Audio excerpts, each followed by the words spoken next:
고린도전서 함께 상고하고 있습니다. 오늘 설교 제목은 하나 되는 교회라는 제목으로 정했어요. 함께 따라해 보겠어요? 하나 되는 교회. 하나 되는 교회. 사람이 있는 곳에는 어느 곳에나 갈등이 있습니다. 가정에도, 직장에도, 공동체에도, 그리고 안타깝게도 교회 안에도 갈등이 존재하는 경우를 봅니다. 특별히 고린도 교회는 각양 은사 받은 사람들이 많고 철학자들, 또 지성적인 실력을 갖춘 그런 공동체였는데도 불구하고 안타깝게 파벌과 분쟁으로 큰 어려움을 겪고 있는 교회였습니다. 고린도 교회의 이와 같은 상황은 오늘 한국 교회의 모습과도 놀라울 만큼 닮아 있습니다. 교회가 얼마나 은혜를 받았든, 사역이 얼마나 활발하든 십자가 중심성을 잃어버리면 결국 분열이 생기고 혼란이 생긴다는 것을 고린도 교회의 사례를 통해서 볼 수 있고, 한국 교회에 마치 거울과 같구나, 그런 생각을 해보게 됩니다. 사도 바울은 오늘 함께 상고하는 이 고린도전서라는 편지를 통해서 고린도 교회를 복음 중심, 예수 그리스도 중심, 십자가 중심으로 하나 되는 교회를 만들어 갈 수 있기를 원합니다. 그래서 강력하게 이 말씀을 강조하고 있는 걸 볼 수가 있습니다. 고린도전서 1장 10절을 다 같이 함께 봉독해 보겠어요. 형제들아, 내가 우리 주 예수 그리스도의 이름으로 너희를 권하노니 모두가 같은 말을 하고 너희 가운데 분쟁이 없이 같은 마음과 같은 뜻으로 온전히 합하라. 아멘. 고린도 교회가 그런 파벌과 분쟁으로 혼란 가운데 있는 것을 아는 사도 바울은 하나 되는 교회를 위해서 같은 마음, 같은 뜻을 강조하고 있습니다. 같은 마음은 생각과 판단과 마음가짐과 관점을 같은 마음이라고 표현한 것이고, 같은 뜻은 의지, 목적, 방향, 목표를 뜻하는 표현으로 같은 뜻, 그렇게 말한 겁니다. 같은 관점으로 같은 목적을 가지라는 말이고, 같은 방향으로 함께 일치하여 나아가야 하나 될 수 있다, 이걸 말씀한 것입니다. 같은 말을 하라라는 표현도 오늘 본문 속에 있는데, 당시에 이 시대에는 유대인은 히브리어를, 또 유대인이 아닌 이방 세계의 사람들은 로마의 영향으로 헬라어를, 그리고 이 유대인들 가운데 대부분은 또 아람어를 사용하는 사람들이었습니다. 그러다 보니까 생각할 때 히브리어를 쓰라는 말인가, 아람어를 사용하라는 말인가, 이렇게 잘못 오해할 수 있습니다. 같은 말을 하라, 이 말은 쉽게 표현해서 한국말이나 일본말 같이 같은 언어를 쓰라는 말이 아니고, 같은 관점에서 같은 목적을 가지고 같은 방향으로 나아갈 수 있는 같은 말을 하라라는 말입니다. 우리의 언어, 외적인 언어가 하나가 되어야 된다는 말이 아니라 그 말의 내용이 하나가 되어야 되고 일치해야 된다는 거예요. 오늘 우리가 함께 예배할 때 사도신경을 고백했잖아요. 웬만한 교회의 주일 예배에는 거의 빼놓지 않고 사도신경을 고백하는 순서가 있습니다. 왜 그렇게 할까요? 함께 모인 공동체가 믿는 신앙의 내용을 공동체적으로 함께 같은 말로 고백하는 것입니다. 이게 같은 마음, 같은 뜻을 가진, 같은 신앙을 가진 같은 말을 하는 내용인 거예요. 교회는 교회인데 우리가 고백하는 사도신경의 내용과 동일한 신앙 고백을 하지 않는 교회가 있다는 거 여러분 아시지요? 그런 사람들을 우리가 뭐라 그래요? 이단이라고 그래요. 그런 같은 신앙 고백이 아닌 다른 것들로 가감하게 되게 될 때 교회가 복잡해지고 분란이 생기고 이단이 나오게 되는 것입니다. 그래서 같은 말을 하라 라고 말씀을 하고 있는 겁니다. 온전히 합하라 라는 말에 이 온전하게 된다는 원어의 의미는 뼈를 맞추다, 금이 간 것을 다시 붙이다 라는 뜻입니다. 이건 깨진 관계를 회복시키라는 요청이에요. 사도 바울은 그리스도의 이름으로 너희를 권한다, 우리 주 예수 그리스도의 이름으로 너희를 권하노니 이렇게 말씀하면서 온전히 합해라, 이걸 강조하고 있는 것입니다. 깨진 관계를 회복해라, 그 말입니다. 권고한다, 이 말은 강력하게 요청한다 라는 말이에요. 한국교회가 성향, 세대, 사역 스타일, 정치적인 견해 등등으로 인해서 갈라지고 나뉘어져 있는 교회들이 의외로 많습니다. 사도 바울은 교회가 하나 될 수 있기를 원해서 개인의 어떤 성향이나 호불호보다 같은 신앙으로, 믿음으로 일치하여 하나 되게 될 것을 권고하고 있는 말씀이 고린도전서 1장 10절에서 말씀하고 있는 핵심인 것입니다. 고린도전서 1장 10절, 11절로 12절의 말씀을 여러분 함께 같이 봉독해 보겠어요. 11절. 내 형제들아, 근로의 지편으로 너희에 대한 말이 내게 들리니 곧 너희 가운데 분쟁이 있다는 것이라. 내가 이것을 말하거니와 너희가 각각 이르되 나는 바울에게, 나는 아볼로에게, 나는 게바에게, 나는 그리스도에게 속한 자라 한다는 것이니. 고린도 교회 사람들은 나는 바울에게, 나는 아볼로에게, 나는 게바에게, 나는 그리스도에게 속했다고 말했습니다. 여기서 이 중요한 단어가 나는이라는 단어예요. 이게 원어로는 에고맨, 에고테 이렇게 표현되어 있는 말인데, 에고라는 말이 나라는 뜻이거든요. 나는 이렇게 말하는 겁니다.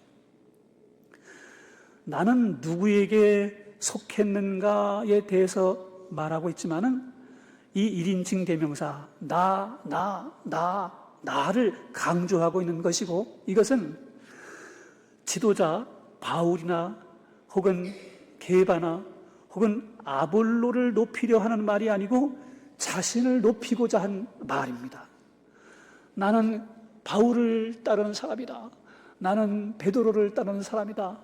나는 아볼로를 따르는 사람이다. 그래서 그 바울과 아볼로와 이 게바를 높이려는 의도가 아니라 나는 특별하다, 나는 우월하다, 나는 당신들과 다르다, 이력을 말하고 있는 것이에요. 당시 고린도 교회에 있는 그 파벌의 성격 분석해 보면 바울을 따르는 이 바울파는 신학적 자유, 이방 선교 중심 성향을 가진 사람들로 분석합니다. 그래서 교회는 선교해야 된다, 선교가 최고다, 이걸 주장하는 사람들이었어요. 아볼로는 지적인 능력이 있어야 된다. 이 아볼로가 웅변 능력이 탁월했거든요. 아볼로와 같이 저렇게 능력 있는 웅변을 해야 된다. 가르치는 걸 잘했어요. 교육 중심이어야 된다. 선교도 중요하지만 교육이 우선이고 지성적인 실력을 갖춘 신자가 되어야 된다. 이걸 주장하는 사람들이 아볼로파 사람들의 주장이었습니다. 게바파라고 불리우는 이 베드로를 주장하는 사람들은 전통과 유대적 경건 중심을 강조하는 사람들이었어요. 사도 중에 으뜸이 베드로가 아니냐, 베드로는 유대인이고 그의 경건한 전통을 우리가 이어가는 게 마땅하다, 이렇게 주장했던 거죠. 우리가 진짜 영적으로 탁월한 사람들이다, 자신들이 추종하는 그 인물들을 중심으로 그렇게 주장하지만 이미 말씀드린 것처럼 나는 당신들과 다른 특별한 사람이다, 이걸 강조하고 있는 것이에요. 사도 바울은 이 모든 파벌을 똑같이 문제라고 지적하고 있습니다. 어떤 지도자도 예수 그리스도의 대체물이 될 수 없습니다. 목회자는 하나님께서 쓰시는 일꾼이고 도구이며 교회의 머리는 오직 예수 그리스도입니다. 인정하시면 아멘. 제가 아산천옥교회를 개척하고 이렇게 여기까지 왔지만 저를 추종하면 안 됩니다. 제가 만약 그런 주장을 한다고 하면 여러분 가운데에서 누군가는 아니요라고 해야 돼요. 하나님 앞에 성심을 다해서 주의 말씀대로 성도 돌보고 말씀 연구해서 전하고 교회 사명 감당할 수 있게 하되 선교와 교육과 봉사와 예배와 이 모든 것들을 통합적으로 통전적으로 골고루 다 잘 할 수 있게 이끌어 가야 그게 제대로 된 목회자인 거지요. 이 고린도 교회의 문제는 바울이나 게바나 아볼로가 문제가 아니라 그 사람들을 추종하는, 그 사람들을 우상화하고 자기 자신을 우월하게 특별한 사람들로 인정하고 그걸 인정받으려고 하는 성도들의 잘못된 태도, 이게 문제였던 거예요. 오늘날도 유명한 설교자, 유명한 찬양팀, 영향력 있는 지도자를 기준으로 줄을 서는 일이 흔히 있습니다. 그런데 그렇게 되면 교회는 사람 중심이 되고 사람 중심이 되면 갈등과 분열이 일어나는 것은 자연스럽게 그렇게 갈 수밖에 없는 상황이 되고 마는 겁니다. 어느 사람을 중심으로 추종해서 이렇게 분파를 만들게 되면 교회는 그 교회로서의 정체성을 잃어버리게 되고 약화될 수밖에 없습니다. 교회는 사람이 대장이 아니라 예수 그리스도께서 대장이신 줄 믿습니다.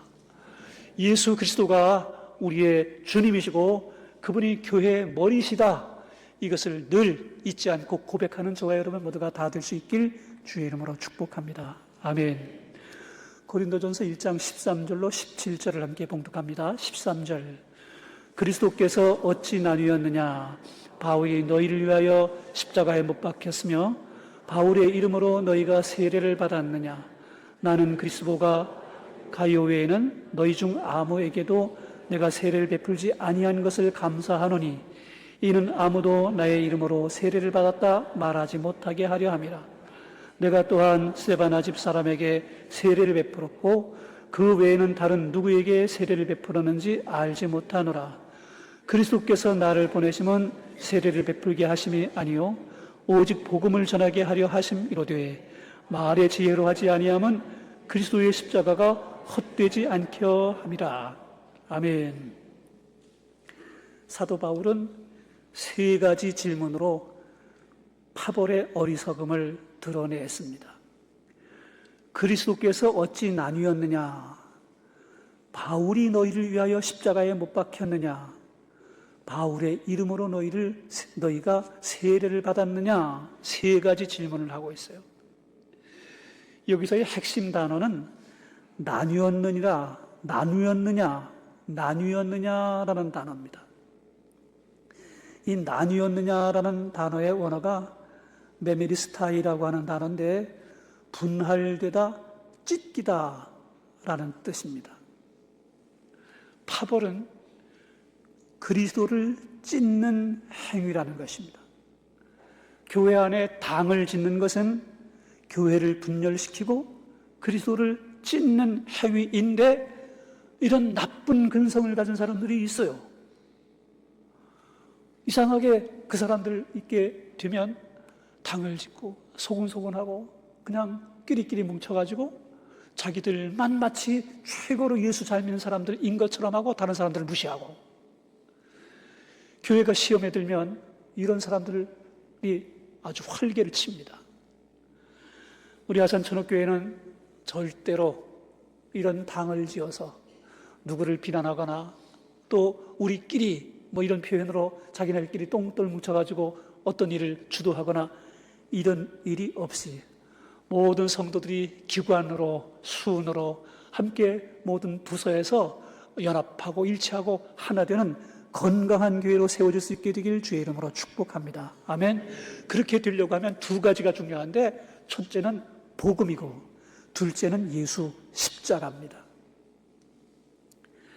복음으로 예수 그리스도의 구주됨을 인정하고 고백하는 그 믿음으로 고백하면 우리 모두가 다 함께 하나 될 수 있고, 예수 그리스도의 십자가를 인정하고 그 믿음으로 우리가 교회를 섬기면 건강한 교회로 든든히 세워져 가는 것입니다. 십자가 중심 신앙은 나의 상처보다 그리스도의 용서를 바라보고, 나의 권리보다 그리스도의 섬김을 바라보고, 나의 자랑보다 예수 그리스도의 겸손을 바라봅니다. 그러니까 예수님 앞에서 그 십자가를 생각하면 나를 우월하게 나타낼 이유가 없어요. 죄인 중에 괴수가 납니다. 그런데 내가 구원받았습니다. 이렇게 되는 거죠. 영국의 부흥사 헨리 무어라는 분이 교회 내 갈등으로 심각한 한 교회에 부흥회를 초대받았어요. 교회가 은혜로 와도 부흥회를 인도하기가 쉽지 않은데 갈등으로 복잡한 교회에 부흥회를 인도하러 가니 이게 얼마나 부흥회 인도하기가 어려웠겠어요. 이 무어 목사님이 일주일 동안 집회를 인도하는데 매일 밤 설교 본문이 요한복음 3장 16절이었어요. 월요일 날에도 요한복음 3장 16절, 화요일에도 요한복음 3장 16절, 수요일, 목요일까지 그렇게 하니까 어떤 성도가 손들고 항의를 하는 거예요. 목사님, 왜 설교를 요한복음 3장 16절만 그렇게 설교를 합니까? 성경 창세기부터 요한계시록까지 얼마나 설교할 내용이 많은데 그것밖에 못합니까? 이렇게 항의를 했어요. 그러니까 그 목사님이 이렇게 대답했어요. 여러분이 제가 매일 전하는 요한복음 3장 16절, 하나님이 세상을 이처럼 사랑하사 독생자를 주셨으니 이는 그를 믿는 이마다 멸망하지 않고 영생을 얻게 하려 하십니다. 이 말씀을 순전하게 믿기만 하면, 여러분 모두가 이 믿음을 온전하게 고백하기만 하면 여러분의 교회는 절대로 지금처럼 나누어지거나 분란 속에 있지 않게 될 수 있습니다. 그렇게 대답했어요. 예수 그리스도의 복음, 그 핵심인 십자가, 이걸 믿고 고백하는 모든 성도가 될 때 같은 마음, 같은 뜻, 같은 말을 하게 되고 교회가 하나 되는 놀라운 열매가 맺혀지게 되는 겁니다.